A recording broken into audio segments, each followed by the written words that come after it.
Hello friends, हमारे YouTube channel exam मंत्रा में आप सभी का हार्दिक स्वागत है। मैं आपके साथ सरिता। आप सब कैसे हो? उम्मीद करती हूँ सभी साथी बहुत अच्छे हैं। तो सभी टाइपिंग टेस्ट की तैयारी में जुटे हुए होंगे। सब टेस्ट जो होगा उसको लेकर और अलग से इन 268 पदों पर हाई कोर्ट की जो एलडीसी भर्ती है, इसमें अलग से इन पदों पर नियुक्तियां होंगी। तो आज की जो लेटेस्ट अपडेट है राजस्थान हाईकोर्ट एलडीसी भर्ती को लेकर, वो इस वीडियो के माध्यम से मैं आपको बता देती हूँ। तो इस वीडियो को आप शुरू से लेकर एंड तक जरूर देख लेना। अगर आप एग्जाम मंत्रा यूट्यूब चैनल पर पहली बार विजिट कर रहे हो, चैनल को सब्सक्राइब जरूर कर लेना ताकि आपको एजुकेशन क्षेत्र से जुड़ी हर अपडेट समय पर मिलती रहे।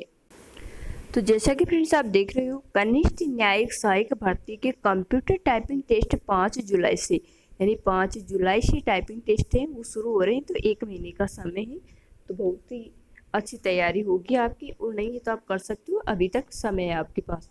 राजस्थान हाईकोर्ट सहित रालसा व निचले कोर्ट की कनिष्ठ न्यायिक सहायक भर्ती 2020 की करीब 1800 पदों पर नियुक्ति के लिए लिखित परीक्षा में सफल अभ्यर्थी, क्योंकि कंप्यूटर टाइपिंग टेस्ट है वो 5 से 7 जुलाई होगी, यानी 5 या 3 दिन टाइपिंग टेस्ट होगा।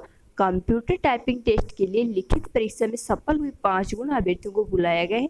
इन अभ्यर्थियों में से 268 पदों पर हाईकोर्ट व रालसा में नियुक्तियां होंगी, यानी जो 1760 करीब जो पद हैं उनमें से 268 पदों पर जो नियुक्तियां होंगी वो राजस्थान हाईकोर्ट और रालसा में होंगी। तो फ्रेंड्स, अगर आप एग्जाम मंत्रा यूट्यूब चैनल पर पहली बार विजिट कर रहे हो तो चैनल को सब्सक्राइब जरूर कर लेना ताकि आपको एजुकेशन क्षेत्र से जुड़े हर अपडेट समय पर मिलते रहे। तो 260 जो पद हैं उन पर जो नियुक्तियां होंगी वो हाईकोर्ट व रालसा में होंगी।